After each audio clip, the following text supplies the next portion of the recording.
desvalorização do dólar no mundo ou desdolarização do dólar no mundo. Este é o tema do Papo É de hoje.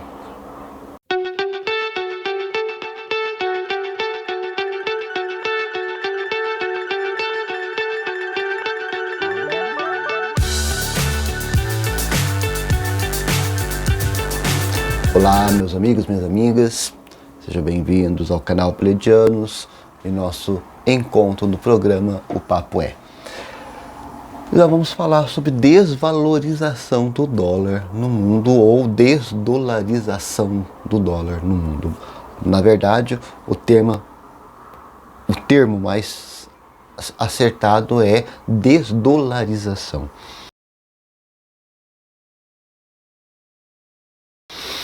E aí a primeira pergunta que vem para poder ajudar a responder é: vou ficar mais rico, mais pobre? O que isso afeta na minha e na sua vida?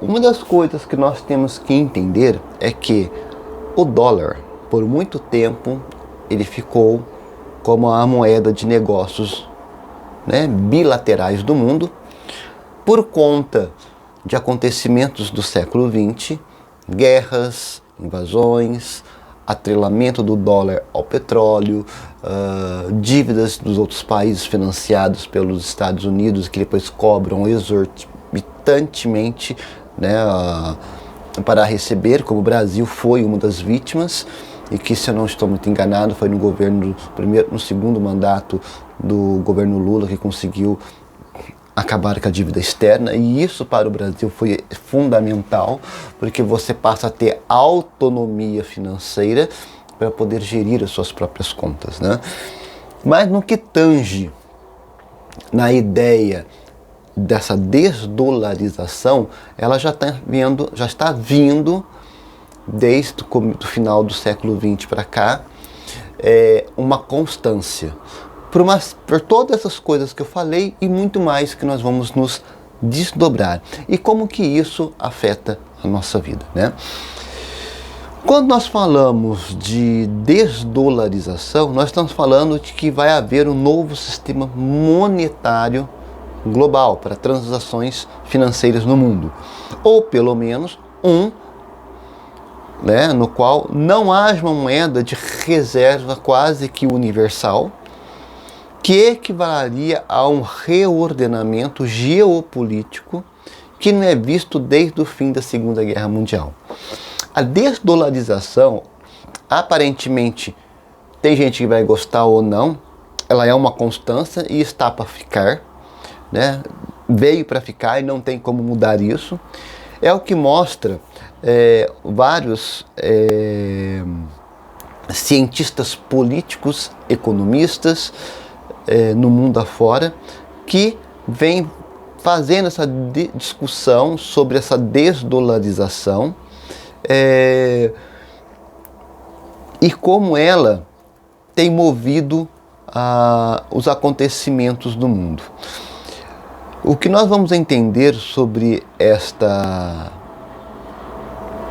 situação, esse debate sobre este tema, que até recentemente a economia global aceitava o dólar americano como moeda de reserva mundial e como moeda de transação internacional. Os bancos centrais da Europa, da Ásia, tinham um apetite insaciável pelos títulos do Tesouro dos Estados Unidos, denominados, tudo em dólar, que por sua vez conferia a Washington, a capital norte-americana, a capacidade de gastar dinheiro e financiar suas dívidas à vontade. Se algum país sair da linha, o governo dos Estados Unidos poderá sancioná-lo político ou militarmente, excluindo do resto do sistema de comércio global, que é denominado em dólares pelo mundo afora. Mas por quanto tempo é essa política? Vocês devem ter observado aí, sanções econômicas, é a moda, Vamos impor sanções econômicas para aqueles que não atender às exigências do governo dos Estados Unidos. É esse poder, deveras vezes maligno, destrutivo, destruidor de países, destruidor de pessoas, que vai mudar, que vai acabar. Por quê? Com a desdolarização, os Estados Unidos passam a ser um país como qualquer outro. O seu domínio é dentro do seu território. Sabe aquele ditado que galo só é galo no seu terreiro, no terreiro dos outros é galinha? O problema é que os Estados Unidos, durante todo o século XX, ele se meteu a ser galo no terreiro dos outros e utilizou da força do dólar, de dívidas, de dividendos, da força militar para se fazer dono do terreno dos outros. E isso está chegando ao fim. E aí, como vem, né? Por quanto tempo? Após uma reunião de cúpula, o presidente da Rússia, o presidente da China, todos eles, né, declararam que são favoráveis a usar uma nova moeda, seja o yuan chinês, seja uma moeda da Rússia ou qualquer outro país, moeda que faz parte do BRICS, né, para poder ser o seu novo meio de fazer negócio. E ao mesmo tempo, e aí o que acontece? Nós vamos observando que à medida que essa desdolarização vai se efetivando, como Rússia, China e outros países começam a não mais comprar ativos em dólar, começam a vender os seus ativos em dólar em favorecimento de uma nova conjuntura de comércio bilateral, você começa a pôr fim na dependência do dólar e das suas consequências dessa dependência.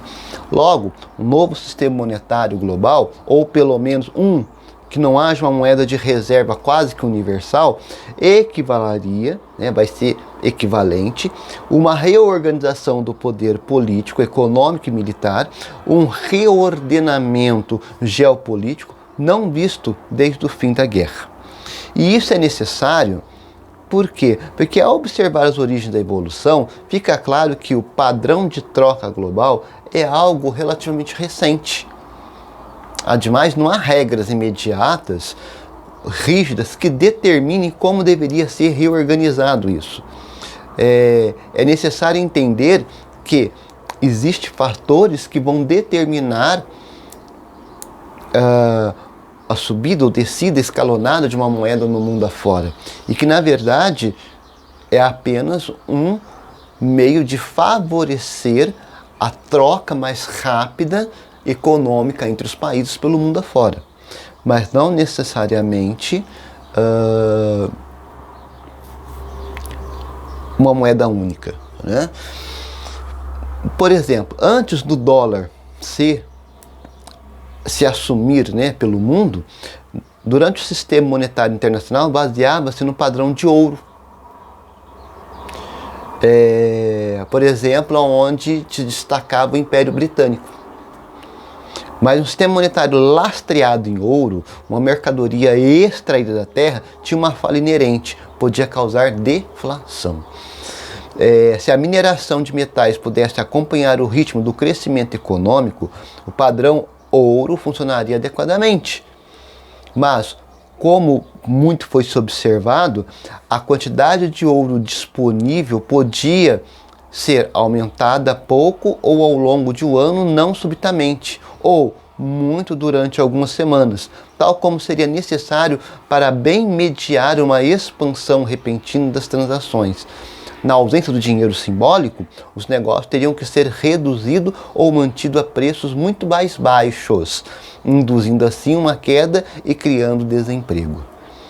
Essa espiral deflatória, suportada por muitos na economia, foi que trouxe vários discursos, seja nos Estados Unidos, em qualquer outro lugar, que não se deveria crucificar a humanidade em uma cruz de ouro. Para os verdadeiros ricos, é claro, o padrão ouro era uma coisa boa, pois protegia sua riqueza da inflação, seu poder pessoal. Veja bem, a alternativa da cruz do ouro era que os governos garantissem a circulação de moeda suficiente para manter os negócios em andamento. Para isso, eles poderiam produzir, em vez de moeda mercadoria de ouro ou prata, moeda fiduciária ou impressa, ou cédula de dinheiro, Ou seja, papel moeda. emitido à vontade pelo Tesouro do Estado. O problema com um dinheiro simbólico, né, entretanto, era que ele não poderia circular sobre solo estrangeiro. Como então, em uma moeda global, seria possível conduzir o comércio exterior em papel mercadoria e os negócios domésticos em moeda de papel? Veja bem, os impérios espanhóis e portugueses tinham uma solução para manter o fluxo de metais: cometer genocídio contra as civilizações das Américas, roubar seu ouro e prata, forçando os povos originários a trabalhar até morrer, na exploração das minas de ouro. Os impérios holandês, depois o britânico, conseguiram esse ouro usando uma série de mecanismos, né, incluindo monopolização do comércio de escravos, o roubo de terras indígenas nos Estados Unidos e no Canadá. A prata roubada foi usada para comprar mercadorias valiosas na China. A Grã-Bretanha roubou prata da China após a Guerra do Ópio. O Império do Meio teve que pagar imensas indenizações em prata após tais guerras. Então nós vamos ver que o metal ele dominou a Idade Média e início do mundo moderno, antes do surgimento do papel moeda e uma moeda forte, né? Uma vez que se estabelece como gerente global, o Império Britânico, que é a Inglaterra, né, instituiu o padrão ouro na Europa, enquanto colocava a Índia no padrão prata. Em sua tese de doutorado, né, muitas pessoas aí, os economistas, como Jayart, chamou esse esquema de apartheid bimetálico. A Grã-Bretanha usava o padrão prata para adquirir mercadorias indianas e o padrão ouro para negociar com os países europeus. Veja bem, a Índia foi assim usada como uma bomba monetária que permitiu o controle britânico da economia global. Ademais, era exprimida conforme o necessário. A Índia tinha um superávit comercial com o resto do mundo, mas ao mesmo tempo estava em déficit comercial com a Grã-Bretanha. Esta cobrava da sua colônia impostos domésticos pelo privilégio de ser saqueada. A Grã-Bretanha também arrecadava impostos e receitas alfandegárias em suas colônias semicolônias, simplesmente apreendendo mercadorias, as quais revendia com lucro. A opressão era tanta que muitas vezes espalhava fome na Índia, levando assim dezenas de milhões de pessoas à morte. O sistema chamado Constable Bills era outro esquema bem esperto.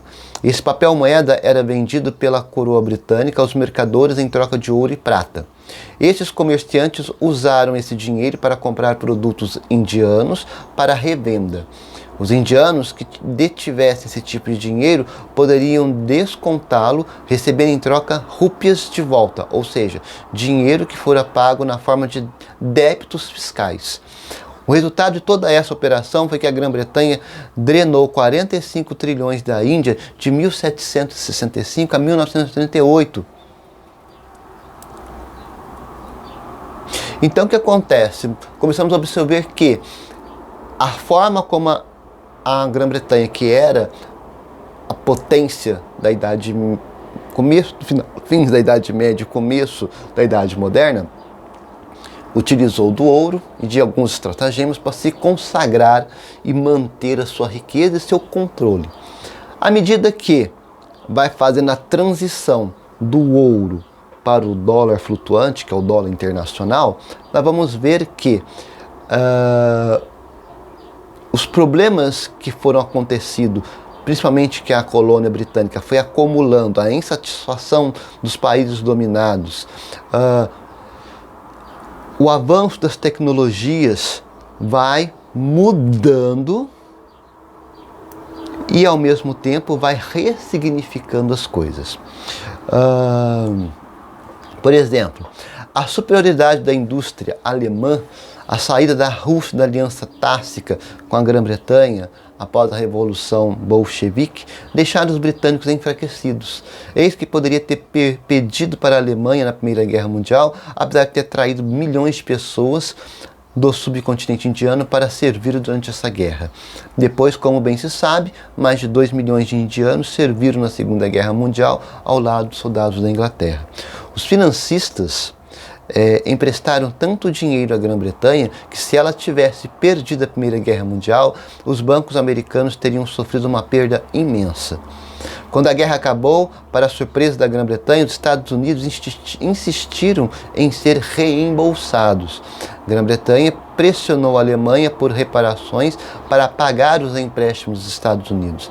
Assim, o sistema financeiro mundial quebrou por meio de desvalorização competitivas, guerras tarifárias, autarquias internacionais, como muitos aí preveram, né, que iria acontecer depois da Segunda Guerra Mundial. Quando tudo acabou, né, os Estados Unidos instituiu o fim da zona da libra esterlina, que era o dinheiro que dominava, né, que era o poder britânico sobre o mundo. Os Estados Unidos não permitiram mais que a Grã-Bretanha usasse a Índia como bomba privada de dinheiro. E, com isso, começou-se a pensar uma nova forma de acabar com todo tipo de sofrimento, como a Cruz de Ouro, foi falado ali, né, que trazia problemas. E aí que acontece as coordenadas, os pensamentos, os ajustamentos depois da guerra, né, os cálculos do resultado da guerra, de quem perdeu, de quem ganhou, quem financiou o quê, quem quer receber o quê, vai mudando, vai mexendo e vai realocando o sistema econômico mundial, financeiro, e aí começam a se dar o mundo como nós conhecemos. O que nós temos que entender como isso é que, à medida que os Estados Unidos ele vai criando o Fundo Monetário Internacional para poder emprestar dinheiro para países subdesenvolvidos, os Estados Unidos que vai se impondo em guerras pelo globo afora, como Vietnã, Guerra do Golfo, Guerra do Oriente, a Guerra da Arábia Saudita, a ameaça contra os povos ali do Oriente Médio por causa do petróleo, vai estar tendo um significado muito importante. Por quê? Porque os Estados Unidos acabam atrelando o poder do dólar ao petróleo, e para garantir a força do dólar, já que estava circulando pelo mundo inteiro como empréstimo pelo Fundo Monetário Internacional, pelo Banco Mundial, os países estavam começando a ficar pendurados pelos Estados Unidos, e aí começou a ordenar e reorganizar a economia, ditar como deve ser a economia dos países. Basta lembrar do Brasil, até o pagamento da dívida internacional, como que era nosso Brasil financeiro, a administração do nosso Brasil, a economia do nosso Brasil, como que era ditada.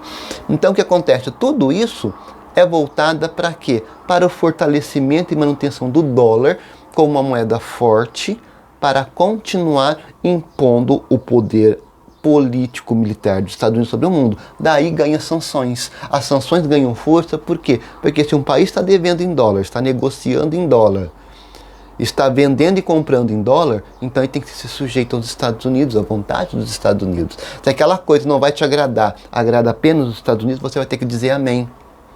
Por quê? Porque se você dizer não, o boicote econômico que os Estados Unidos vai colocar vai ser muito mais desastroso para o teu país. Então, o ruim pelo ruim, você escolhe o menos ruim, né?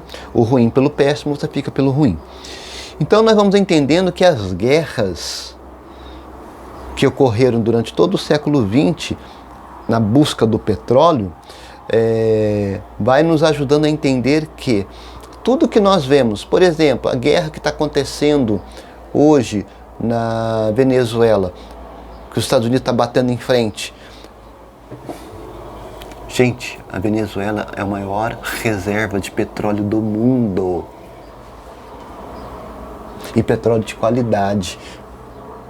Então, quando você começa a perceber que os Estados Unidos começa a apoiar um partido que está em problema, parece que, como lá, tentou dar o golpe, como tentaram aqui no Brasil, fazer coisas erradas, demonizar o país, pare e pense.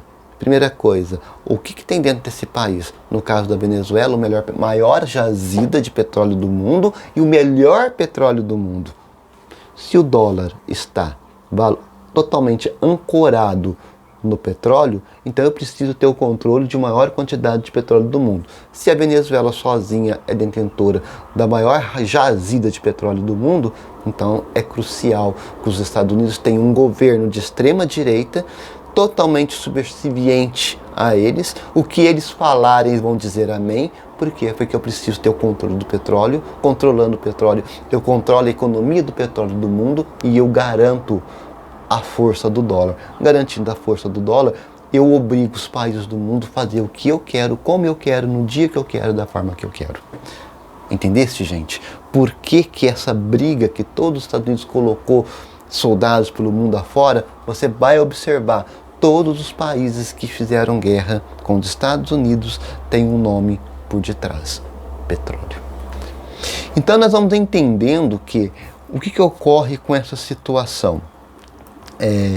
Quando nós falamos de desdolarização. Essa desdolarização começa por quê?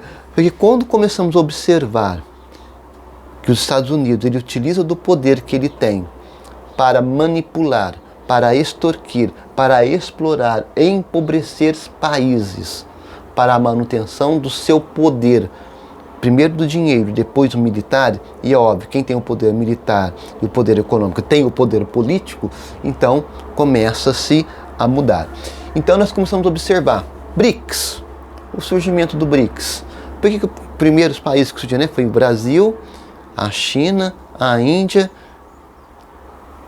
e Rússia, né? Os originários, os 4. Por quê? Porque, olha bem, o Brasil lidera o Mercosul, a Rússia tem uma riqueza potente. A China hoje está ali, pau a pau com os Estados Unidos na liderança econômica internacional. Aí eu pego um país potente como o Brasil na América do Sul, de produção agrícola, de produção financeira, extração de petróleo forte. Eu tenho Rússia com gás natural, com ótimas reservas de dinheiro em ouro, petróleo, gás natural. Tenho a China, que é a potência tecnológica do momento. Eu tenho o quê? Pilares essenciais para poder dizer não para os Estados Unidos e toda a sua maldade, demonização que ele faz sobre o mundo, e eu consigo comercializar, fazer negócios, vender, comprar, sem sentir o peso do jugo. E aí o que acontece? É claro, gente, se você olhar a história do mundo, quase que o mundo todo está pendurado em dívidas. Se não é com os Estados Unidos através do FMI, é com a Inglaterra através do Banco Internacional. Esses países começam a desligar desses países, querem fazer parte do BRICS, como vocês viram aí, que vários países entraram para o BRICS. Agora parece que a Venezuela está se preparando para entrar no BRICS. Isso fortalece ainda mais. O BRICS, se com a entrada da Venezuela vai chegar aí a 70% do controle do petróleo do mundo, e isso para os Estados Unidos é doença, é morte, porque se eles não têm controle do petróleo, eles não podem controlar o poder do dólar. E aí o que acontece? Mais países começam a se desvincular dos Estados Unidos, do jugo dos Estados Unidos, porque ele não tem mais poder econômico, nem militar e nem político mundial para isso. Porque imagina-se, suponhamos que os Estados Unidos querem bater o pé e querem impor militarmente que esses países que estão entrando no BRICS sejam desfeitos e se volte para o jugo dele. Rússia, Brasil, China e Índia. Imagina esses 4 países formarem um sistema militar de tecnologia de guerra contra os Estados Unidos. Quem que ganha? É óbvio que será o BRICS originário. Lembrando que o BRICS hoje tem mais países, quanto mais países entram, você tem mais poder financeiro, você tem mais poder humano, militar e tecnológico a seu dispor. E aí o que acontece? Por que os outros países de primeiro mundo estão olhando assim, meio preocupados? Por exemplo, a zona do euro. Por que a Europa está meio caladinha nesse assunto? Primeiro que estão vendo que existe um gigante, que é o BRICS. Esse gigante está aglutinando países estratégicos. Esses países estratégicos têm poder econômico, têm poder militar, que se soma aos que já existem, e isso, como um bloco único, acaba assumindo uma liderança forte, em que, se os Estados Unidos não podem peitá-los de frente, a União Europeia também não vai fazer. Porque na hora do vamos ver, os países têm o poder de dizer se vão ou se não vão para uma guerra. Por exemplo, zona do euro. Quantos países da zona do euro resolveram aderir à Ucrânia? Praticamente quem aderiu à Ucrânia foi a Inglaterra, a Alemanha e os Estados Unidos. Os Estados Unidos não é na Europa. A Alemanha é e a Inglaterra é. Cadê o resto? Por que não aderiu? Porque uma guerra que não tem vantagens para os seus países não é lucrativo. Não é lucrativo. E lembre-se que a Europa já saiu de 2 guerras e saiu devastada. Ela não vai querer uma terceira, sendo que ela não lucrou nada com isso. Em contrapartida, os países que por muito tempo ficaram sobre o jugo dos Estados Unidos, como o nosso, se libertam. E como se libertaram de tudo isso, o que acontece hoje? Aí as pessoas vão pensar assim comigo: tá, o dólar está caindo fora, o dólar já não é mais aquele que vai mandar. Como é que fica isso então? Uma economia globalizada precisa de uma moeda única. É o que muitos pensam. Dólar estável, poderia comprar e vender em dólar, momento de câmbio está regido em grande parte pelo mercado. Então, e aí o que acontece? Esforços dos países como China, Rússia, entre outros, que quando começam a abandonar o dólar, está abandonando os caprichos de um país, está abandonando ficar sobre a tutela, sobre o regime, sobre o chicote de um país. E aí o que acontece? Quando você começa a surgir outras vias que não seja o dólar, você cria um mercado mais livre, mais competitivo, mais humanista. E aí o que acontece? Sem esse tipo de coisa como nós vemos aí, de sanções, de um monte de situações ruins que os Estados Unidos coloca, como a outra moeda, como mercadoria internacional, você manda os Estados Unidos plantar batata no asfalto e vamos ver a nossa vida. A ideia de substituir o dólar por uma outra moeda ainda não vai chegar. O dólar está muito bem e vai continuar assim. O que vai acontecer é que, além do dólar, terá uma outra moeda. E aí vai caber a cada país como ele vai negociar o que ele produz para o mundo afora, como ele vai negociar. Vou negociar em dólar? Vai saber como que funciona. Vou negociar na moeda do BRICS, ou o que vier, né, da formação do BRICS, eu vou ver o que me cabe. O que cabe a cada um de nós, pessoalmente, né, como cai aqui para nós, que é o começo do vídeo, que eu expliquei tudo isso para vocês poderem entenderem, como isso influencia na minha vida. O Brasil faz parte do BRICS. Se o BRICS criar uma moeda para fazer concorrência ao dólar, esta moeda ela está calcada sobre tudo aquilo que o Brasil produz, que é chamado de PIB, soma-se a cada país que faz parte do BRICS e isso devolve uma moeda forte. A ideia que o governo do Brasil está propondo nessa formação de uma nova moeda frente ao dólar é que cada país que faz parte do BRICS não precise mudar a sua moeda nacional. A sua moeda nacional continua existindo, ela continua sendo impulsionada, valorizada, creditada, mas você terá uma outra moeda que você poderá vender e comprar, comercializar em toda a zona do BRICS. Essa moeda vai pegar o Mercosul, vai pegar o BRICS, vai pegar a zona do Oriente Médio, que estão fazendo, grande parte da África, do Oriente Médio, que estão entrando para o BRICS. E quem quiser negociar com a zona do euro, vai negociar com esta moeda. os Estados Unidos quiser negociar, vai ter que negociar com esta moeda. E aí se livra do peso que é negociar em dólar. Só você observar o que o nosso país passou antes de terminar essa maldita dívida externa, o pão que o diabo amassou que cada um de nós comemos. O que nós ganhamos de imediato é soberania nacional. Você pode pensar a sua política monetária, pensar a sua economia enquanto país, pensar a sua linha de produção enquanto país. Segundo ganho, se eu mexo com exportação e eu começo a exportar numa moeda única, eu abro cada país que aderir este bloco econômico, eu abro mais portas para vender. Então o que acontece?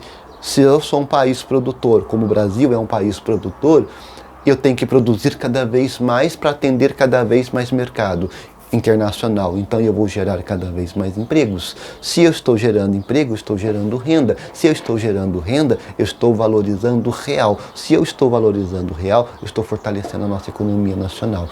E se eu fortaleço a economia nacional, eu estou fortalecendo o PIB. Se eu estou fortalecendo o PIB, eu estou fortalecendo a moeda única internacional que faz parte do BRICS. Sem pressionar nenhum país, sem impor sanção econômica em nenhum país, sem dilapidar nenhum país, sem fazer nada. Que é o que os Estados Unidos fez durante todo o século XX e quer continuar fazendo.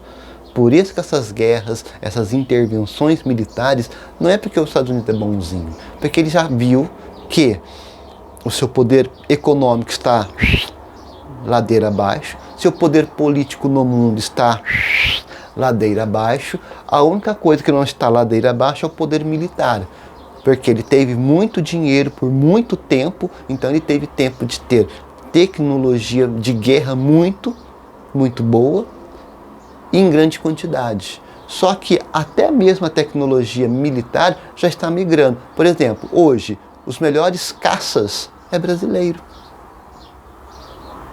Os melhores navios de guerra são chineses. Me parece que as armas de artilharia pesada são russos os melhores. Então vocês começam a observar que cada país vai se especializando em alguma coisa e os Estados Unidos vai perdendo chão. Por quê? Porque todo o domínio dele foi feito sobre opressão. Ninguém vive sobre opressão. Ninguém produz sobre opressão. Ninguém é feliz sobre opressão. Tá aí Cuba, para mostrar que foi demonizada por muito tempo por ser comunista e é pioneiro em saúde. E é uma ilha. E está se libertando do jugo. Venezuela está lutando aí tudo quanto é jeito para não cair no jugo dos Estados Unidos. Seja pelo lado certo ou errado, eu não estou aqui questionando isso. O tempo vai dizer os acontecimentos na Venezuela, se são certos ou errados, se são nobres ou vergonhosos, mas o fato é, a luta ali é não voltar a cair no jugo dos Estados Unidos. Porque senão vai devastar o país. Mais do que já devastou, porque a Venezuela está sob sanção dos Estados Unidos, para quem não sabe. E quando eu falo sanção, você começa a perder negócio. Se você perde negócio, você perde dinheiro. Se você perde dinheiro, você coloca o teu país em crise econômica. Assim como aconteceu com Cuba, aconteceu em alguns países da África, alguns países do Oriente Médio. Países esses que conseguiram se levantar porque deram uma banana bem grande para os Estados Unidos e foram negociar com outros países que não aderiram a esse bloqueio econômico, político e militar. E aí o que acontece? Como os Estados Unidos acostumou-se com o poder global, é um monstro voraz, destruidor, que está morrendo. E como ele está morrendo, ele está mais agressivo do que nunca, porque é a sua tentativa de não morrer. Os Estados Unidos vai passar, vai deixar de ser o país de primeiro mundo de econômico. Provavelmente a China vai dominar, essa já é certo. Todos os economistas, todos os estudiosos já estão declarando isso, que a China vai ser o país que vai tocar a bola, e já está com a bola no pé. É só uma questão de tempo para poder chutar a bola para onde quer e como quer. E aqueles que estiverem alinhados economicamente, junto com a China, vão ser vão ser os jogadores da economia do mundo moderno. E aí nós vamos ver. Nós já sentimos essa mudança no nosso próprio país. Basta observar que o Brasil, quando criou o Mercosul, deu uma guinada muito grande para o nosso país e para aqueles que fizeram parte. Quando o Brasil se juntou à China no BRICS, houve uma mudança muito grande no nosso país e essas mudanças vão continuar. Porque nós temos vários planos da China para o mundo. Nós temos vários planos do BRICS para o mundo. E quando eu falo mundo, não é o mundo global, o mundo daqueles que estão convivendo, que aceitaram entrar no BRICS, que aceitaram conviver, conversar, comercializar com o BRICS. E é claro que outros países, se quiserem, serão bem-vindos, claro. Mas estamos pensando de globo, de pessoas, de grupos. E principalmente para nunca mais voltar para o jugo pesado dos Estados Unidos no mundo moderno ou da Inglaterra durante a Idade Média e começo da Idade Moderna. Para vocês que acham esse assunto um tanto pesado, meio dificultoso, eu aconselho vocês procurarem saber. Vá para a internet, pesquise qual foi o peso econômico e político dos Estados Unidos no século XX. Qual foi o peso político e econômico da Inglaterra durante a Idade Média e começo da Idade Moderna. Quais foram o lado negativo dessas ações? Vocês vão descobrir o mal que foi feito. E é este mal que estão tentando extirpar no mundo, acabar. Não querem acabar com os Estados Unidos enquanto país, não querem acabar com a Inglaterra enquanto país. Porque, embora a ideia, o pensamento deles sejam torpes, mas é um país que consome. Os Estados Unidos consomem muita coisa que nós produzimos no Brasil. A Inglaterra consome muita coisa que é produzida na África, na China, na Rússia. É um país, como qualquer outro, que precisa de comércio. Agora, eu não posso utilizar do meu poder militar, do meu poder econômico para subjugar outro país. E nem ditar o que cada país deve fazer, falar, pensar e sentir, que é o que os Estados Unidos e a Inglaterra fez durante século XIX, século XX, e no caso dos Estados Unidos está tentando manter no século XXI e está fracassando vertiginosamente.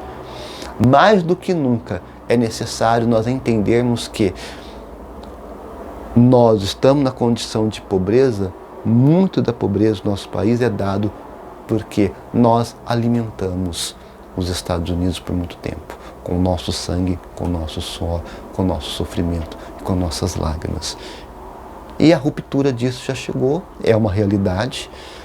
Creio e acredito que o Brasil será, no futuro não muito distante, um dos países de destaque no mundo, assim como junto da China, da Rússia, da Índia e dos outros países mais. E nós vamos ver uma mudança no cenário político, econômico, cultural no mundo que nunca foi visto desde a Segunda Guerra Mundial. Uma mudança que veio para ficar. Então, e nessa mudança, todos nós ganhamos. Porque quando nós falamos de Brasil, nós estamos falando de nós. Quando nós falamos da Rússia, nós estamos falando de pessoas. Quando nós falamos da China, nós estamos falando de pessoas. Eu não estou falando de papel moeda, eu não estou falando de economia, eu não estou falando de produção, eu estou falando de pessoas. Porque afinal de contas, quem produz? Somos nós, é você e eu, nós produzimos, nós fazemos PIB, nós fazemos BRICS, nós fazemos o euro, ou a zona do euro, né, para quem é o povo, os cidadãos, né, europeus. Os cidadãos dos Estados Unidos fazem o dólar americano. Assim como quem tem o peso como moeda são as pessoas que fazem o peso. O dólar canadense, os canadenses que fazem o dólar canadense existir. Somos nós, é a nossa produção, é o nosso trabalho, é o suor do nosso rosto. É as preocupações do nosso trabalho no dia a dia que vira a economia e faz ela acontecer. Por isso que quando nós falamos de mudança de moeda, mudança de cenário econômico e político, nós estamos falando de mudanças de pensamento. E quando a mudança de pensamento ele é o oposto do que está aqui, aí nós temos que parar e avalizar. O que está aqui está valorizando pessoas, está valorizando dinheiro? Não, está valorizando dinheiro. Se está valorizando dinheiro e o poder do dinheiro, está massacrando pessoas. Então o outro vai valorizar pessoas. E as pessoas valorizam o dinheiro porque é a produção do nosso trabalho que dá valor à PIB, que dá valor ao real e que dará valor ao BRICS e ao dinheiro que o BRICS resolver querer lançar. Então são pensamentos diferentes. Vamos conviver ainda com o dólar e com essa outra moeda que virá. Vamos negociar, vamos transacionar economicamente, financeiramente e vamos todos ganhar, vamos todos lucrar com isso, porque nós vamos nos livrar cada vez mais do jugo de países que querem sugar o nosso sangue de canudinho e acham ainda que estão certo fazendo esses tipos de política destruidora. Esse tipo de política que mata e destrói, já deu. Já deu, o BRICS já entendeu, muitos países que estão aderindo ao BRICS já entenderam esta mensagem, que é crucial, é essencial acabar com isso, porque afinal de contas, é o sangue meu e seu que está sendo derramado para manter a riqueza de países como Estados Unidos e Inglaterra, por exemplo. E aí eu pergunto para você, que fica para você questionar, é justo? Que teu sangue, o teu suor seja para enriquecer o teu país, a tua região, a tua cidade, o teu bairro. Não a casa dos outros, não o país dos outros. É o nosso. Afinal de contas, o nosso suor, nosso sangue que nós derramamos no dia a dia, na labuta do dia a dia, tem que valorizar a nossa gente, a nossa terra, o nosso povo. Este foi o Papo é de hoje. Eu espero que vocês possam ter compreendido um pouco sobre os ventos que estão mudando a economia no mundo e como esses ventos agem, interagem e mudam a minha e a tua vida. Um bom resto de semana para vocês e nos encontraremos em breve no canal, aqui no canal Pleiadianos, no programa Mitologar. Até lá!